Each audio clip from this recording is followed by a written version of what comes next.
안녕하세요. 저는 짧은 결혼 생활을 하고 소스피드로 솔로로 돌아오게 된 돌싱녀입니다. 짧은 결혼 생활 동안 얼마나 황당하고 어처구니가 없는 일을 겪었는지 하소연도 할 겸해서 사연을 보내게 되었어요. 워낙 글재주가 없어 부끄럽긴 하지만 부디 재미있게 들어주시면 감사하겠습니다. 저와 남편은 선자리를 통해 만났고 결혼 정년기에 만난 사이였기에 자연스럽게 결혼 이야기가 오가게 되었어요. 우리 결혼할래? 이런 이야기가 아니라 남편은 남편대로 저는 저대로 가지고 있던 계획 같은 이야기들이요. 이야기를 나눠보니 남편과 전 결혼에 대해 추구하는 바가 같았고 몇 번의 만남 뒤 자연스럽게 결혼을 전제로 한 만남이 시작되었어요. 그렇게 1년, 길다면 길고 짧다면 짧은 시간 동안 연애를 한 저희는 결혼을 하게 되었죠. 저희가 결혼을 준비할 당시 남편의 형인 아주버님도 결혼을 준비하고 있던 터라 우리 결혼을 미룰까 하는 고민도 했었지만 한 번 미루기 시작하면 한없이 미뤄야만 할 것 같았기에 그냥 진행하기로 했어요. 어차피 부모님 도움을 받지 않기로 합의를 봤던 터라 양가 부모님들도 흔쾌히 허락을 해주셨었죠.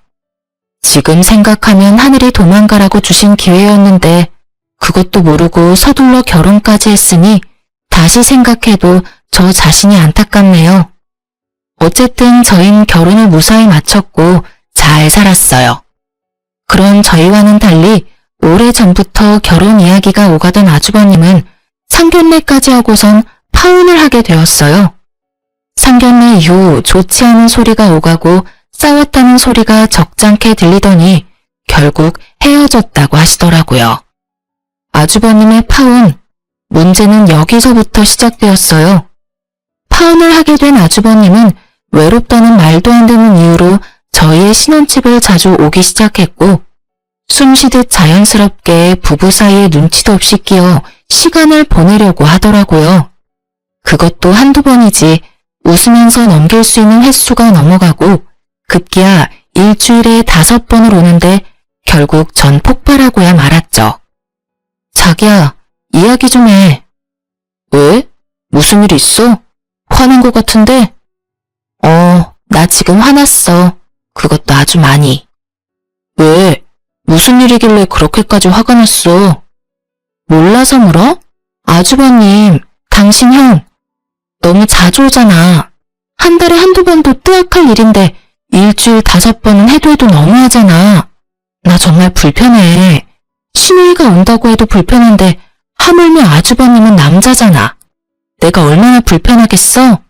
그리고 우리 신혼이야, 신혼. 아직은 알콩달콩해야 할 시기에 매번 아주버님이 끼어서 그게 뭐냔 말이야. 그러면 파혼하고 힘들어하는 사람 오지 말라고 그래? 힘들다 외롭다를 입에 달고 사는 형을 그냥 내버려 두란 말이야? 아무리 외로워도 너무 자주 오시잖아. 아무튼 이건 아니야. 2명이 사는 게 아니라 3명이 사는 기분이라고. 뭘 또 그렇게까지 말하냐? 불편해도 조금만 참아주면 안 돼? 형이 한평생 외롭겠어. 그냥 형이 좀 편안해질 때까지 조금만 우리가 참고 이해해주면 되잖아. 그게 그렇게 힘들어? 저는 남편과의 대화를 통해 깨달았어요. 말이 통하지 않는 인간이라는 것을요. 형을 많이 따르고 남다른 정이 있다고 생각은 했었지만 이 정도일 줄은 상상도 못했던 거죠. 도무지 말을 들어먹을 생각이 없는 남편놈을 위해 전 한 가지 묘수를 생각해냈어요. 그날 저녁 남편은 저의 예상대로 제 말은 무시한 채 아주버님과 함께 집으로 들어왔고 집으로 들어온 2사람은 소파에 앉은 손님을 보고 화들짝 놀라더군요. 장인어른 오셨어요? 우리 사위 이제 오나? 사돈 총각도 놀러 왔나 보네요. 네, 사돈 어르신 오랜만에 뵙겠습니다. 그래요. 전 집으로 아빠를 불렀어요. 남편의 말대로 아주버님이 외로워서 오는 거라면 저희 아빠도 외롭긴 매한가지니 오시라고 한 것이었죠. 갑작스러운 아빠의 등장에 두 사람은 적잖게 당황을 하더라고요. 그랬겠죠. 사회에 불편하다고 집에는 한 번도 오신 적이 없는 장인어른이 온다 간다 연락도 없이 떡하니 거실 소파에 앉아 계시니까요. 남편은 당황하는 것도 잠시 저를 쏘아보다가 따로 안방으로 부르더라고요. 왜? 나 저녁 준비 중인 거 안 보여? 저녁이고 뭐고 왜 장인어른이 우리 집에 있어? 왜? 당신 형은 와도 되고 우리 아빠는 오면 안 돼? 당신 정말 이런 식으로 나올 거야? 이게 뭐 하는 짓이야 유치하게. 뭐가 유치한 건지 난 모르겠네. 난 그저 당신이 외로운 형 챙기길래 나도 더 늦기 전에 외로운 우리 아빠 챙기기로 결심한 것뿐이야. 외로운 사람들끼리 다 모여서 저녁 먹자는데 그게 뭐 문제가 돼? 남편은 할 말이 없는지 그저 가자미 눈을 하고 저를 노려보더군요. 그런 남편의 눈빛을 무시한 채 전 거실로 나왔고 거실엔 몹시 불편해 보이는 아주버님과 이 모든 상황이 그저 재미있다는 듯 웃고 계시는 아빠가 있었어요. 이미 저에게 모든 상황을 전해들은 아빠는 괜히 아주버님에게 말을 걸더라고요. 뭐 잘 지냈냐, 소식은 들었다. 요즘은 만나는 사람이 없냐는 둥 안부를 묻는 말이요. 아빠의 질문이 계속될수록 아주버님의 표정은 애써 밝은 척은 했지만 눈에 띄게 굳어져 가더라고요. 그렇게 재미있는 상황이 이어지는 그때 남편이 방에서 나왔고 전 아빠에게 남편이 뒤집어질 이야기를 했어요. 아빠, 그러지 말고 오늘 자고 가. 내일 주말이잖아. 어차피 집에 가도 아무도 없는데 빈집에 가봤자 외롭기밖에 더해? 그러니까 오늘 그냥 자고 가라. 응? 내일 일어나서 외식도 하고 저녁까지 먹고 가면 되겠다. 그렇지? 그럼 우리 딸 집에서 오늘은 자고 갈까? 우리 사위 괜찮지? 네. 그럼요. 얼마든지 주무시고 가세요. 그래, 고맙네. 상황이 이렇게 되자 눈치만 살피고 있던 아주버님이 어색한 연기를 선보이기 시작하더군요. 맞다. 약속 있는 걸 깜빡했네. 사돈 어르신, 저 이만 가봐야 할 것 같습니다. 저녁 약속이 있었는데 깜빡하고 있었네요. 그러면 다음에 기회가 되면 또 뵙겠습니다. 이러면서 남편한텐 제대로 인사도 못 건네고 도망가는데 그 꼴이 얼마나 웃기는지. 금방이라도 터져나오려 하는 웃음을 허벅지를 꼬집어가며 참았네요. 아주버님이 돌아가는 모습을 흐뭇하게 보던 아빠는 저녁 식사를 맛있게 하시고 집으로 돌아가셨어요. 아무리 생각해도 사위가 불편할 것 같으니 잠은 다음에 와서 주무시겠다는 말을 남기시고요. 이렇게까지 했으면 충분히 반성하고 깨달은 바가 있을 거라고 생각했는데 그렇지 않더군요. 며칠 뒤 아주버님은 또 집으로 찾아왔고 저는 또 아빠를 불렀죠. 아무리 눈치가 없는 사람이라도 그런 상황이 반복되니 제가 본인의 방문을 달가워하지 않는다는 걸 알아챘는지 아주버님은 집으로 오지 않더라고요. 이제 방해꾼도 사라졌겠다. 본격적인 신혼이 시작될 거라고 기대했는데 상황은 이상한 방향으로 흘러가더군요. 집으로 오지 못하는 상황이 된 아주버님은 남편을 밖으로 불러내기 시작했고 저희의 또 다른 싸움이 시작되었죠. 하루가 멀다고 불러내는 아주버님도 이해가 되지 않았지만 날마다 신나서 아주버님을 만나고 다니는 남편이 더 이해가 되지 않더군요. 자기 가족이 그렇게 중요하면 왜 나랑 결혼까지 해서 날 이렇게 외롭게 만드나 이런 생각도 들었어요. 결국 점점 늦어지는 남편을 지켜보던 저는 2차 폭발을 하고 말았죠. 그날은 12시가 되기 5분 전 문을 열고 들어오는 남편을 보는데 머리 끝까지 화가 나더라고요. 그래서 전 소리를 냅다 질러버렸어요. 지금이 몇 시인 줄 알아? 또 아주버님 만났니? 그럼 내가 이 시간까지 누굴 만났겠어. 형이랑 저녁 먹고 이런저런 이야기하다 보니까 늦었네. 많이 기다렸어? 화가 머리끝까지 난 저와는 달리 남편의 표정과 말투는 평온하기 그지없었고 전 여기에서 더 흥분해봤자 저만 손해라는 생각에 긴 한숨을 쉰 후 말을 이어나갔어요. 그래봤자 결국 따지는 꼴이 되긴 했지만요. 여보, 당신이 생각해도 너무하다는 생각 안 해? 많이 기다렸냐고? 나 요즘 집에 와서 하는 일이 당신 기다리는 일뿐이야. 회사 일이 바빠서 매일같이 야근한다고 해도 섭섭할 것 같은데 당신은 당신 형이랑 노느라고 매일 이렇게 늦는 거잖아. 당신 이럴 거면 왜 나랑 결혼했어? 서로 한시라도 떨어지기 싫어서 매일 헤어지는 게 싫어서 결혼한 거 아니야? 그래서 한 결혼인데 왜 난 매일매일 외로워? 왜 이렇게 외로운 거냐고. 아주버님이 당신 친구도 아니고 그렇게 외로우시면 아주버님도 친구도 만나면 되잖아.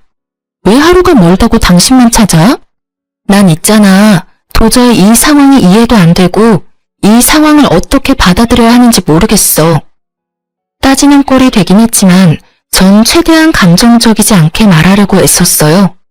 싸우려는 목적의 대화가 아닌 이 상황을 슬기롭게 풀기 위한 대화였으니까요. 하지만 남편은 이런 저의 의도와는 다르게 버럭 화를 내며 저를 나무라기 시작하더군요. 그러면 어떻게 해?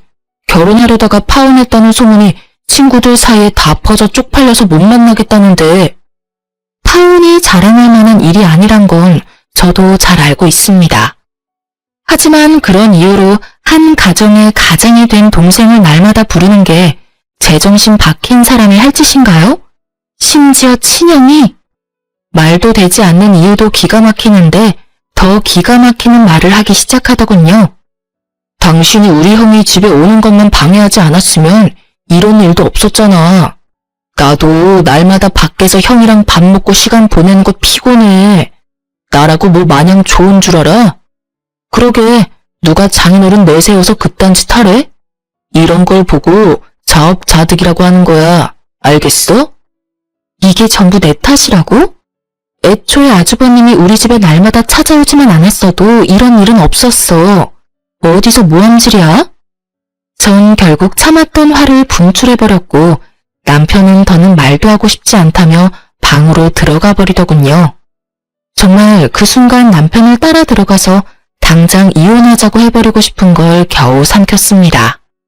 그놈의 사랑이 뭔지. 이혼을 하기엔 그때까진 저는 남편을 너무 사랑했고 결혼한 지 얼마 되지 않았으니 맞춰가는 과정이라고 생각도 했던 것 같아요. 왜 그런 생각을 했는지 지금은 이해가 되지 않지만 그땐 그랬어요.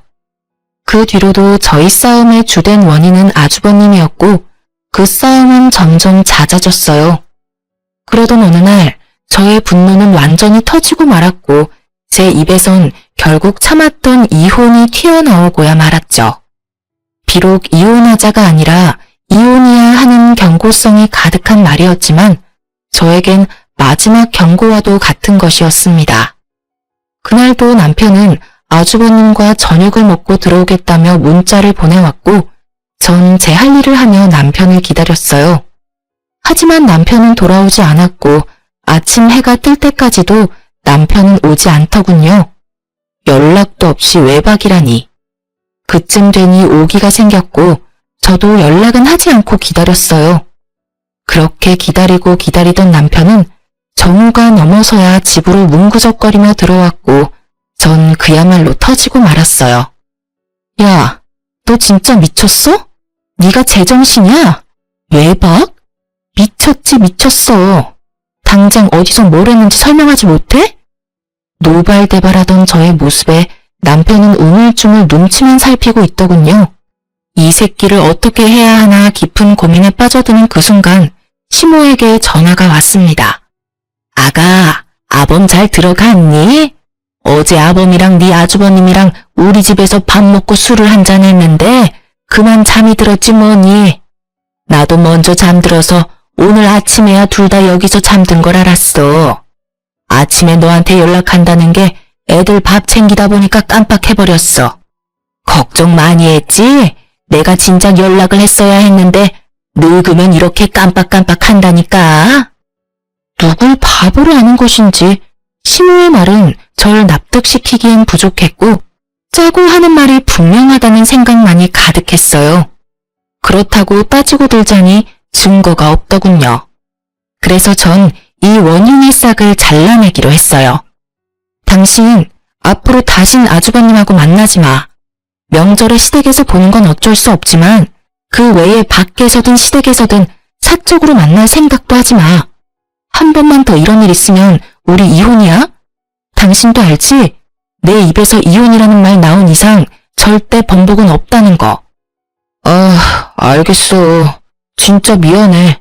앞으로 형 만나지 않을 테니까 화 좀 풀어. 연애할 때도 홧김에라도 헤어지잔 말을 해본 적이 없었어요. 남편에게도 늘 말했었죠. 그런 말은 함부로 하면 절대로 안 되고 내 입에서 그런 말이 나오면 정말 마지막 기회이니 절대로 같은 잘못을 저지르지 말라고요. 남편도 그 말을 기억하는지 싹싹 빌며 제 마음을 달래주려고 노력했고 전 정말 마지막으로 주는 기회라고 다시 한번 강조해서 말해주었어요. 저의 경고가 있고 난 뒤 이들은 정말 이혼당하겠다 싶었는지 남편이 좀 더 가정에 신경 쓰고 노력하는 모습을 보여주기 시작하더군요. 아주버님의 연락도 받지 않았고 어쩌다 통화라도 하는 날은 장인어른 핑계를 대며 나가지 않는 모습도 보이더라고요.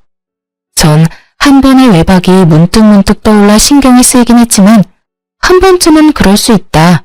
시댁에서 정말 술을 많이 마시고 잠들었겠지 라고 생각하며 애써 그 생각은 하지 않으려고 애썼어요. 앞으로 남편이 달라진 모습을 보이고 가정을 잘하면 큰 문제가 될 것 없다고 생각했으니까요. 그렇게 몇 달 남편은 저에게 충실했고 그야말로 100점짜리 남편이었어요. 전 다시 남편에게 조금씩 신뢰라는 것이 쌓여갔고 그 무렵 남편은 일이 바빠져 늦기도 했지만 저녁 10시를 넘기는 일이 없었기에 그런가 보다 하며 다른 쪽으론 의심하지 않았어요. 전 너무나도 안일하게 일상을 보내고 있었던 것이었어요. 그러던 어느 날 저에게 청천벽력 같은 일들이 한꺼번에 일어났어요. 그 당시 제가 다니던 회사 사정이 어려워져 인원 축소에 들어가게 되었고 유부녀인 저는 권고사직 1순위 대상자가 되었죠. 결국 전 아무것도 못 챙기고 쫓겨나기 전에 소정의 위로금을 받고 권고사직을 받아들이기로 했어요. 20대 시절을 다 갈아 넣었던 회사였는데 유부녀란 이유로 퇴사를 해야 할 상황에 놓이자 그 허탈함을 감출 수가 없더군요. 짐을 챙겨 회사를 나오며 터지려는 눈물을 꾹 참고 남편에게 전화를 걸었더니 낮 시간이라 회사 일이 바쁜지 전화를 받지 않더라고요. 당장 하소연이 하고 싶은 마음은 굴뚝이었지만 바쁜 남편 괜히 신경 쓰이게 하지 말자는 마음에 그냥 집으로 갔어요. 그런데 전화를 받지 않던 남편은 집에 이미 와 있더라고요. 그것도 낯선 여자와 함께요. 아침에 남편이 신고 있던 신발 옆에 제 것이 아닌 여자 구두가 현관에 나란히 있었고 두 사람은 욕실에 함께 있는 듯 목소리가 들리더군요.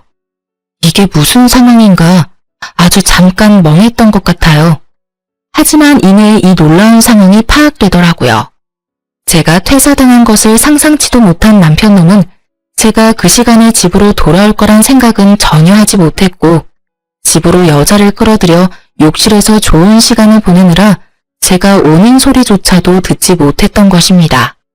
집에 여자까지 끌어들인 새끼가 어쩜 그렇게도 조심성조차 없는지 당장이라도 욕실 문을 열어젖혀 두 연놈을 가만두고 싶지 않은 마음을 억누른 채 일단 밖으로 나와 지하 주차장에 세워진 제 자동차에 몸을 실었어요.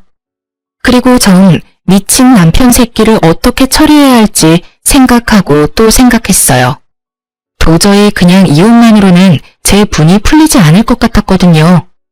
그러면서도 제 두 눈은 공동 현관문만을 주시하고 있었죠. 그렇게 머리론 생각을, 눈은 공동 현관문을 보고 있는데 주차장에 익숙한 자동차가 빠른 속도로 들어오는 것이 아니겠어요? 그 차는 아주버님의 차였는데 차 안에는 아주버님과 함께 여자가 타 있었고 놀랍게도 집에서 나온 두 연놈이 자연스럽게 아주버님의 차를 타더라고요. 그 모습을 보는데 손뿐 아니라 다리까지 다 떨려오더군요. 눈물도 나지 않았어요. 그저 머릿속에 이 치욕감과 배신감을 어떻게 되갚아줘야 두 발 뻗고 잘 수 있을까? 이 생각만이 가득했죠. 전 제대로 된 복수를 위해 사람을 붙이기로 결심했고 얼마 후 남편의 자료를 받은 날 저는 정말 경악을 금치 못했습니다. 사건의 전말은 이러하더군요. 아주버님과 어울려 다니던 남편은 업소를 비롯해 나이트도 다니기 시작했고 나이트에서 만난 유부녀와 외도를 저지르고 있었던 것이었어요. 그런 미친 짓을 하는 남편놈의 곁엔 아주버님이 늘 함께였고 아주버님 역시 행실이 대단히 더럽더라고요. 집까지 끌어들인 여자는 나이트에서 만난 유부녀였고 아주버님 차에 타고 있던 여자와 상간녀는 서로 친구 사이로 그 여자 역시 유부녀였어요. 끼리끼리 잘 놀다가 끼리끼리 잘 만났다는 생각이 들면서 앞으로의 복수 계획이 눈앞에 펼쳐지더군요. 일단 전 흥신소에서 알려준 두 여자의 남편에게 연락을 해 상황 설명을 하며 만나자고 했어요. 두 남자는 저를 의심하면서도 약속 장소로 나왔고 전 두 남자에게 제가 받은 사진들을 보여주며 현재 내 남편과 아주버님이 누굴 만나고 어떤 짓을 하고 있는지 알려주었어요. 그러면서 한 가지 간곡한 부탁을 했어요. 이제 제 말 믿으시죠? 사진을 보셨다시피 지금 상황이 꽤 경악스러워요. 저도 처음에 모든 사실을 알았을 땐 믿기지도 않았고 믿고 싶지도 않았는데 애석하게도 이게 현실이더라고요. 그래서 어떻게 복수를 해야 하나 이리저리 생각해봤는데 아무리 생각해도 혼자서 하는 복수는 성에 차지 않을 것 같아서 이렇게 연락드리게 됐어요. 부탁을 좀 드리려고요. 전 상간녀 소송을 물론 진행할 예정이고 두 분께도 소송을 부탁드리려고 합니다. 제 남편 그리고 아주버님한테 상간남 소송 꼭 좀 해주세요. 부탁드립니다. 저의 부탁에 두 남자는 굳이 부탁까지 하지 않아도 당연히 소송을 하려고 했다며 흔쾌히 저의 뜻에 따라주기로 했습니다. 그렇게 약속을 받아낸 저는 지체하지 않고 점심시간에 맞춰 남편의 회사 앞에 찾아갔어요. 저의 예상대로 사람들이 줄지어 나오고 있었고 남편 역시 그 사이에서 모습을 드러내더라고요. 저를 발견한 남편은 반가운 얼굴을 하며 달려왔고 전 준비된 말을 했어요. 여보, 회사 앞까지 무슨 일이야? 밥은? 점심 같이 하려고 왔어? 점심 같은 소리 하네. 이혼하자고 말하려고 왔어. 우리 이혼하자. 뭐? 이혼? 갑자기 무슨 이혼이야. 말을 알아들을 수 있게 해. 갑작스러운 이혼 통보로 당황하는 놈을 이해시키기 위해 그 발칙한 얼굴 위로 상간녀와 남편놈의 다정한 모습이 찍힌 사진들을 뿌려주었어요. 그러자 그 사진들이 뭔지 알지도 못하는 남편놈은 되레 화를 내더군요. 이게 무슨 짓이야? 너 진짜 미쳤어? 갑자기 찾아와서 이혼 타령을 하지 않나? 이건 또 뭐 하는 짓이야? 나한테 소리치기 전에 바닥에 떨어진 사진 구경이나 해. 그러고 나서도 나한테 할 말이 있다면 그때 짓거려 보든가. 아마 할 말은 없을 테지만 말이야. 제 말에 남편은 바닥으로 시선을 떨구었고 사진을 살펴보던 남편의 눈썹이 파르르 떨리더군요. 제가 예상했던 대로 어느새 저와 남편 주변엔 많은 구경꾼들이 몰려들었고 남편은 주변 소음에 아차 싶었는지 저에게 뭐라고 반문할 정신도 없이 바닥에 떨어진 사진들을 미친 듯이 줍기 시작하더군요. 허겁지겁 줍는 꼴이 얼마나 한심하고 꼴 같지도 않던지. 전 그 길로 집으로 돌아왔고 비밀번호를 바꿔버렸어요. 모든 것이 밝혀진 이상 더는 그놈과 한 집에 있을 필요가 없었으니까요. 어느새 남편의 퇴근 시간이 지나고 그렇게 오라고 애원해도 오지 않던 남편놈은 아주 칼퇴근을 하고선 집으로 돌아왔더라고요. 비밀번호를 누르는 소리와 문을 두드리는 소리가 번갈아가며 들려왔지만 당연히 전 문을 열어줄 생각이 없었고 조용하다 싶었던 남편은 시댁으로 갔는지 시모에게서 전화가 오기 시작하더군요. 그 역시 상대할 가치가 없다고 생각한 저는 시모 전화도 무시했고 그 후로도 시댁의 모든 연락에 무시로 일관했어요. 그렇게 전 연락은 절대 받지 않으며 바쁘게 지냈습니다. 변호사도 선임하고 혹시 모를 상황을 대비해 소송 준비도 시작했죠. 변호사분 말씀으론 증거가 워낙 확실해 걱정할 것 없다고 했지만 뭐든 확실한 게 좋았던 저는 준비한 자료들을 확인하고 또 확인했어요. 그날도 마찬가지로 변호사분과 만나 이혼과 소송에 관해 이야기를 나누고 집으로 돌아왔는데 글쎄 저희 집 도어락이 다 뜯겨 있더라고요. 처음엔 도둑이 들었나 싶었어요. 처참하게 뜯긴 도어락을 보는데 집에 들어가기가 꺼려지더라고요. 경찰에 신고를 하려는 순간 뜯긴 도어락 구멍 사이로 낯익은 신발들이 보이더라고요. 전 설마 하는 마음으로 집으로 들어갔고 그 설마는 저희 집 거실에 현실되어 있더군요. 모두 예상하시다시피 시모와 남편 그리고 아주버님까지 제 집인 양 소파에 앉아 절 기다리고 있더라고요. 정말 이게 무슨 상황인가 싶으면서도 어이가 없더라고요. 문이 잠겨 있어 열지 못하면 돌아가거나 얌전히 기다려야 하는 게 상식 아닌가요? 남의 집 도어락을 뜯어내는 것이 범죄라는 걸 전혀 알지 못하는 듯 세 사람은 제가 집으로 들어가자 각자 팔짱을 끼며 노려보더군요. 이게 무슨 짓들이세요? 밖이 너무 춥지 않니? 비밀번호는 모르고 그렇다고 다 늙은 내가 언제까지고 기다릴 순 없는 일이잖니. 그래서 사람 불러서 문 좀 열고 들어왔다. 그렇다고 남의 집 문을 뜯으면 안 되죠. 이거 전부 범죄라고요. 알긴 아세요? 뭐? 범죄? 너 정말 말 섭섭하게 한다. 에휴, 일단 흥분을 가라앉히고 좀 앉아보렴. 당장 경찰을 불러야 하나 하는 고민도 있었지만 문득 무슨 말을 하려고 저리도 당당한 표정인가 싶어 대화라는 걸 해보기로 했어요. 당당한 얼굴을 한 시모의 입에서 나오는 말은 뻔뻔하기 그지없더라고요. 내 이야기 다 들었다. 네 마음이 어떨지는 같은 여자인 내가 잘 알아. 그렇지만 그렇다고 멀쩡한 남편을 닭 쫓듯이 쫓아내면 어떡하니? 남자가 사회생활을 하다 보면 실수할 수도 있고 그런 법이야. 그런 걸로 쫓아내고 이혼하면 이 세상에 관계를 유지하고 있는 부부가 어디 있겠어? 이게 무슨 개소리인가요? 요즘 세상에 남편의 외도를 덮고 넘어가는 여자가 대체 어디 있다고 저런 소리를 하는 건지. 거기다가 실수요? 스쳐간 여자만 아니라 고정적으로 만나고 있는 여자가 있는데 실수라뇨. 시모의 이야기를 들어보니 남편 놈과 남편의 형이라는 놈이 자세하게 설명한 것 같지 않더군요. 하긴 남편 놈은 제가 상간녀 한 명만 알고 있다고 생각했을 테니 나머지 더러웠던 자신의 행동은 굳이 설명하고 싶진 않았을 거예요. 전 제 눈치를 살피고 있는 남편에게 말했어요. 아, 그러세요? 단 한 번? 그러면 당신이 대답해봐. 100번, 1000번 양보해서 사회생활하다 일어난 단 한 번의 실수였으면 내가 다시 한번 생각은 해볼게.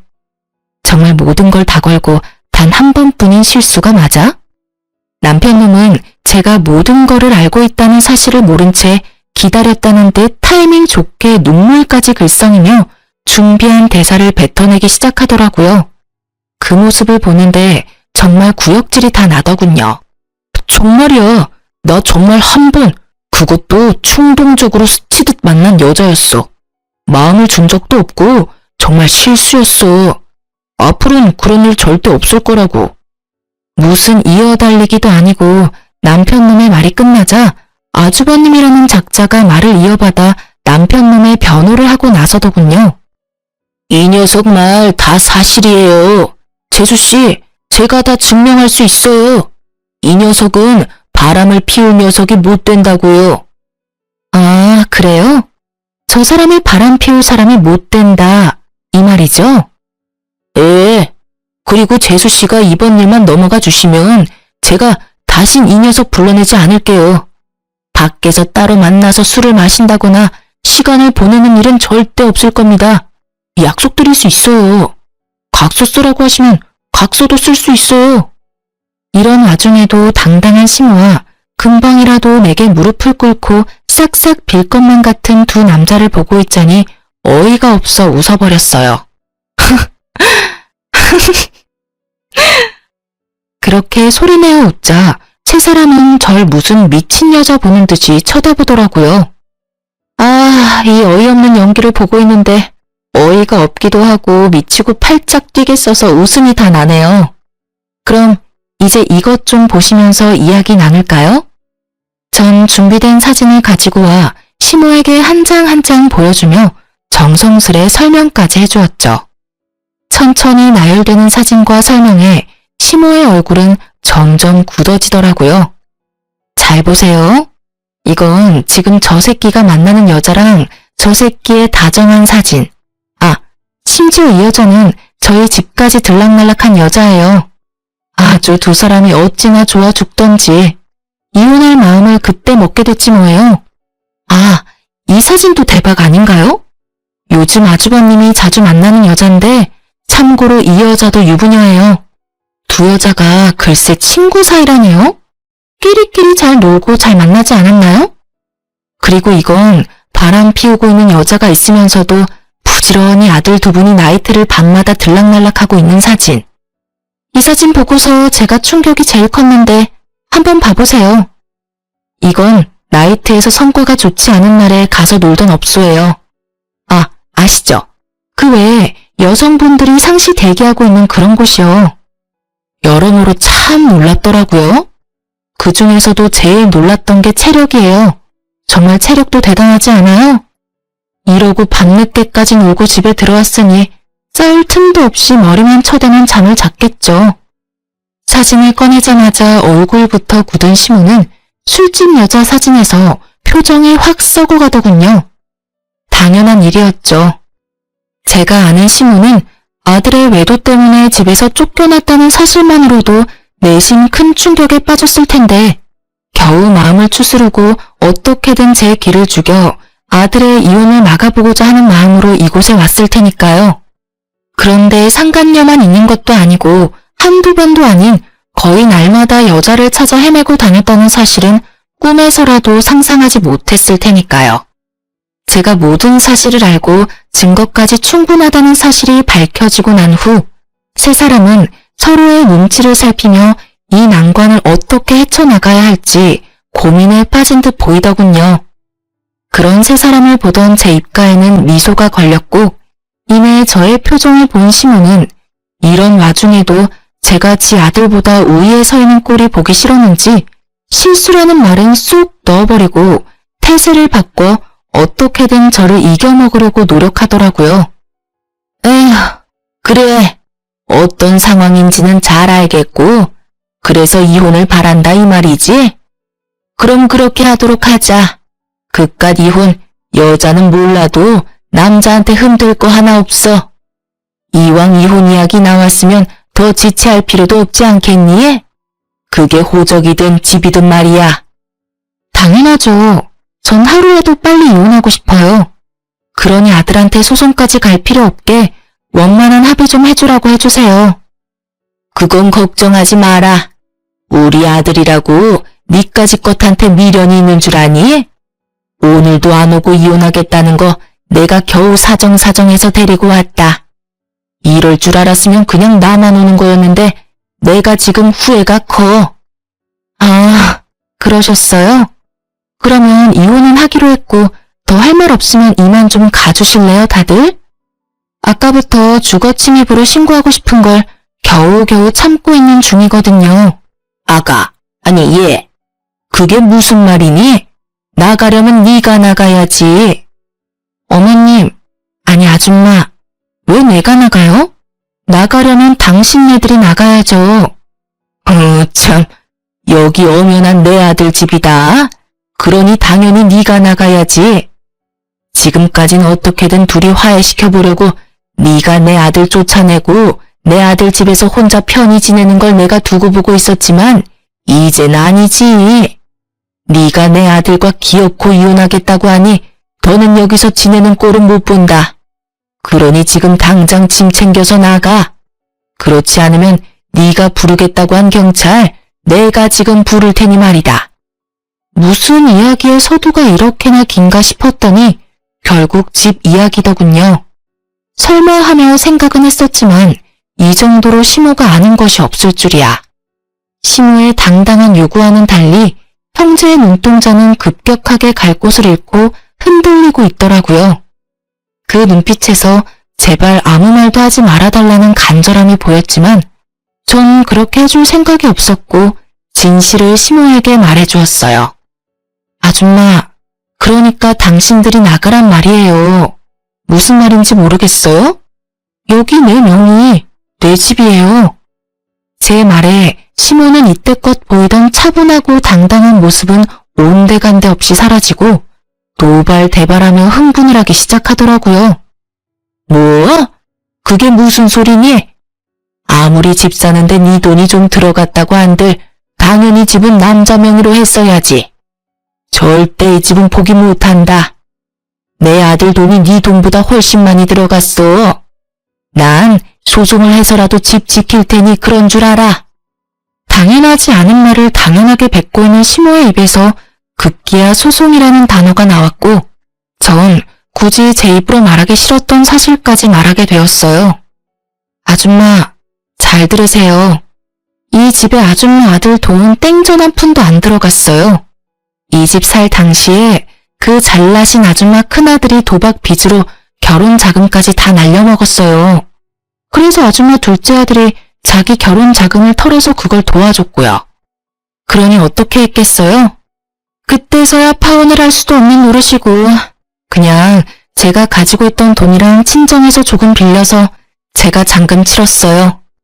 그때 파혼을 해야 했는데 참 제가 후회가 깊네요. 맞습니다. 당시 살고 있던 신혼집은 전부 제 돈으로 마련한 제 명의의 집이었어요.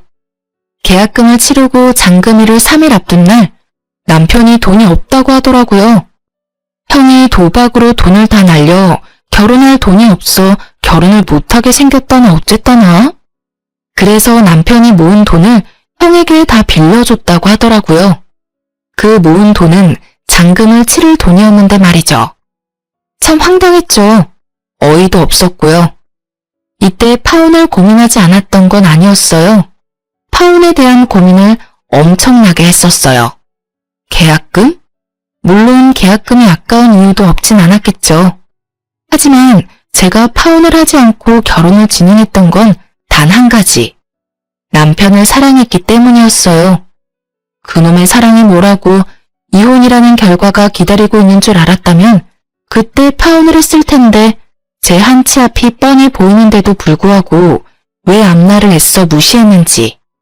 결국 저를 기다리는 한치 앞은 남편의 무관심과 외도뿐이었는데 말이죠. 어쨌든 전 남편에게 큰 돈을 쓸 땐 나와 꼭 상의하라는 당부와 함께 집 잔금을 제가 치렀고 그렇게 결혼을 하게 된 것이었어요. 그랬기에 저는 남편 놈이 형과 어울려 노는 꼴이 더욱 꺼려졌던 것인데 설마 동생 인생까지 망치기로 작정한 사람이 아니고서야 데리고 다니면서 애먼 짓을 하겠나 싶었더니 제 믿음의 결과가 결국 이런 것이 되어버렸습니다. 그때를 회상하니 저 자신이 더욱 한심해지더군요. 그래서 전 이번만은 절대 그냥 넘길 수 없다는 다짐을 하며 더욱 단호하게 남편에게 말했어요. 난 절대 타협이나 용서는 없어. 난 너한테 이때껏 분에 넘치는 기회들을 줬고 그 기회와 내 믿음을 다 망가뜨린 건 너야. 그러니까 이제 와서 뭘 어떻게 해볼 생각은 하지도 마. 아무 말도 하지 않는 남편과 저의 단호한 태도를 보고 모든 것이 진실임을 깨달은 시모는 두 아들에게 화를 내고선 집에서 나가버리더군요. 이 인간 같지도 않은 것들, 너희가 그러고도 인간이야? 어찌 이렇게 하나같이 모자랄 수가 있어? 바람 피운 것까지도 내가 뼈를 깎는 심정으로 이해하려고 해봤다. 그런데 뭐? 없소? 술집 여자, 유부녀? 너희가 제정신이야? 그리고 넌 놀라면 혼자 놀고 망하려면 혼자 망하던가. 네 도박 자금을 동생이 갚아줘? 동생 데리고 나이트를 다녀? 이 미친 것들아. 집에 올 생각은 하지도 마라. 알겠어? 시모가 나가고 나자 두 사람은 더는 남은 돌파구가 없다는 것을 깨달았는지 본격적으로 저에게 무릎을 꿇고 빌기 시작하더군요. 여보, 내가 이혼은 할게. 당신 원하는 대로 다 할 거야. 그런데 우리 회사에 다시 가서 모든 게 오해였다고 해줄 순 없을까? 나 당신이 회사 앞에 와서 난동 부린 덕에 회사 생활도 힘들고 이대로 가다간 곧 잘리게 생겼다고. 그러니까 제발 부탁이야. 눈 한 번 딱 감고 와서 다 오해였다고 한마디만 해주라. 응? 재수씨, 상간녀 소송만은 안 하시면 안 될까요? 그 두 여자 남편끼리도 서로 사이가 좋아서 한 명이 상간녀 소송 걸리면 제가 만나는 여자도 의심받을 거라고요. 전 그 여자랑 잠시 만나려고 했던 것뿐이지 이혼까지 시켜서 같이 살 생각은 없었다고요. 한번 갔다 온 여자랑 누가 살고 싶겠어요? 그냥 스쳐가는 바람 같은 존재였어요. 그러니까 상간녀 소송만은 참아주세요. 이렇게 부탁드립니다. 그래, 그러니까 당신이 우리 한 번만 더 용서하고 부탁 좀 들어줘. 상간녀 소송하려고 모았던 증거들 다 버리고 버리는 김에 우리 회사에 와서 다 오해라고 말해주면 되겠다. 그렇지? 어쩌면 이렇게나 뻔뻔할 수가 있는지 깊은 반성을 하며 빌어도 용서할 마음이 눈꼽만치도 생기지 않는 마당에 들을 필요도 없는 뻔뻔한 부탁을 하더라고요. 특히 같이 살 생각이 없다는 말에 비웃음이 피식하고 튀어나와 버렸지 뭐예요. 참 마지막까지 웃긴 인간들이다 싶었어요. 그래서 전 비웃음이 가득한 얼굴로 대답해 주었습니다. 내가 그 부탁들을 들어줄 것 같아?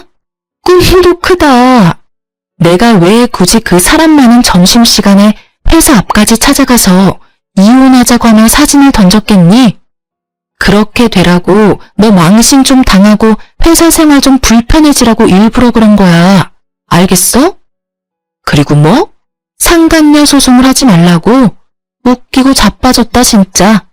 난 상간녀 소송만큼은 무슨 일이 있어도 할 거야. 꼭 그렇게까지 해야겠어? 그렇게까지 해서 당신한테 남는 게 뭐가 있다고. 그러지 말고 한 번만 더 잘 생각해주라. 부탁이야. 남는 거? 그래, 뭐 대단한 게 남겠어? 그냥 뭐 기분이나 좀 좋고 돈이나 좀 생기겠지.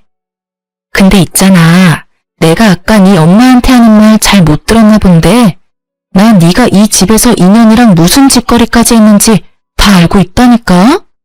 그날 하필이면 내가 퇴사를 하게 돼서 일찍 집에 오게 됐지 뭐야. 그래서 두 연놈이 이 집에서 얼마나 행복했는지 다 듣고 봐버렸는데 내가 가만히 있을 거라 생각해? 날 얼마나 우습게 봤으면 바람 피운 것도 모자라서 다른 것도 아니고 신혼집에 여자를 데리고 와? 네가 제정신이야? 네가 사람 새끼냐고. 저의 울분에 두 사람은 더는 말을 잇지 못하더군요. 그저 고개를 떨구고 한숨 섞인 눈물만 흘릴 뿐이었죠. 하지만 그런 그들의 모습에도 제 화는 조금도 사그라지지 않더군요. 그래서 전 그들을 더욱 절망에 빠뜨릴 말을 해주었습니다. 그리고 깜빡해서 말 못했는데 곧 상간남 소송도 들어올 거야. 내가 너한테 이혼하자고 한 날 그 여자들 남편 만나서 다 알려줬거든. 두 사람 다 상간남 소송은 당연히 하겠다고 하더라. 이참에 깔끔하게 이혼들 하시고 자유롭게 만나면 되겠네? 아무튼 자유롭게 만나든지 말든지 그건 알아서들 하고 돈이나 준비해 두 사람 다. 내 위자료, 상간남 위자료 돈 들 일 많을 테니까 말이야. 아 맞다. 오늘 도어락 부수고 주인도 없는 집에 막무가내로 들어온 것도 무단 침입으로 걸 거니까 여러모로 각오하는 게 좋을 거야. 제 말에 두 사람은 손이 발이 되게 빌기 시작하더군요. 이미 제 손을 떠난 일인데도 불구하고 말이죠. 전 울고불고 하는 두 사람을 경찰에 신고했고 총알처럼 빨리 와주신 경찰관이 두 형제를 끌고 나감으로써 상황은 마무리되었네요. 그 뒤론 일사천리였어요. 이혼하는 데까지 시간이 걸리긴 했지만요. 이혼이란 게 이혼할 거라고 마음만 먹으면 금방 끝나는 줄 알았는데 그렇지 않더라고요. 이혼은 하겠지만 위자료는 줄 수 없다는 남편분 덕분에 소송으로 이어졌고 시간이 길어진 만큼 제가 원하는 결과는 얻어낼 수 있었습니다. 저는 총 4명에게 위자료를 받았어요. 전남편, 전남편의 형, 시모, 그리고 상간녀까지. 어찌되었든 이혼을 하게 되니 속이 말이 아니었는데 든든한 통장을 보니 치유가 되더라고요. 그야말로 금융치료였죠. 이런 저와는 달리 전남편 놈은 그야말로 지옥을 경험하고 있는 것 같았어요. 마지막으로 법원에서 만났을 당시 행색이 형편없는 것도 통쾌했지만 절 정말로 통쾌하게 했던 건 전남편의 말이었어요. 내가 요즘 어떻게 사는 줄 알아? 빚도 빚이지만 회사 생활이 아주 개떡같다고. 내가 너 때문에 요즘 사는 게 아주 지옥이야, 지옥. 내가 너 매정한 건 알았지만 어떻게 그렇게까지 매정하냐? 네가 그딴 년이니까 내가 바람까지 핀 거야. 알겠어? 그래, 그거야. 네가 빚에 허덕이는 것도 회사 생활이 개떡같이 된 것도 곧 회사에 잘리게 되더라도 거긴 내 탓은 하나도 없어. 방금 네가 말했듯이 모두 다 네가 바람까지 쳐 폈기 때문에 이 모든 일이 일어난 거야. 알겠어? 이 개만도 못한 새끼야. 아, 내가 개만도 못한 놈이랑 무슨 말을 하고 있냐. 그냥 갈 길 가고 다신 마주치지도 말자. 부탁이다. 어? 이렇게 그놈과의 짧지만 질긴 인연이 끝이 났어요. 법원에서 들은 말인데 전남편도 전남편이지만 그 형도 여기저기 위자료를 주느라 빚더미에 앉았다고 하더라고요. 끝까지 두 아들을 거부하던 시모는 두 아들이 빚더미에 앉게 되자 결국 받아줬다고 하더군요. 기껏 다 키워서 출가시켰던 아들들이 빚만 가득 안은 채 다시 돌아왔을 때의 그 심정. 경험해보지 않아도 노년이 아주 고달플 거란 것은 확실히 알겠더라고요. 거기에다가 회사까지 잘리게 되면 꽤 볼만할 것 같지 않나요? 요즘 전 꽤 괜찮게 살고 있어요. 짧은 결혼 생활로 이혼녀 딱지가 붙어버린 사실이 때론 좀 억울하긴 하지만 그런 생각이 들 때면 금융치료로 재빠르게 생각을 환기시켜주고 있어요. 그러면서 그 모든 걸 참고 살았으면 제 명예 살지 못했을 거라며 위안으로 삼고 있어요. 아, 취업도 했어요. 비록 아빠의 사업체이긴 하지만요. 지금은 격리 업무를 보고 있긴 하지만 곧 현장에도 투입되어 실무도 배우게 될 것 같아요. 아빠 사업체로 취업하며 집도 처분했고 시집을 가기 전과 마찬가지로 아빠와 함께 살고 있어요. 아무래도 이혼 후 제 상태가 불안정해 보이셨는지 외롭다는 핑계로 들어왔으면 한다고 하시더라고요. 그렇게 아빠와 다시 살게 된 저는 아빠의 잔소리가 심한 날엔 사춘기 소녀처럼 아빠와 투닥이기도 해요. 이혼하고 다시 집으로 돌아올 땐 아빠에게 상처 드린 만큼 더 잘할 거라고 다짐 또 다짐을 했었는데 정신 차려보면 아빠 잔소리에 도망치는 제 자신을 발견하네요. 하지만 입가에 옅은 미소가 걸리신 걸 보니 아빠는 즐기고 계신 것 같아 저도 이 또한 행복이라고 여기며 효도하고 살아보려고요. 하여튼 저는 아주 잘 지내고 있습니다. 이로써 저의 사연은 끝이 났네요. 이제 남은 업무 처리하러 돌아가 볼게요. 사연 들어주신 모든 분 감사합니다. 좋은 하루 되세요.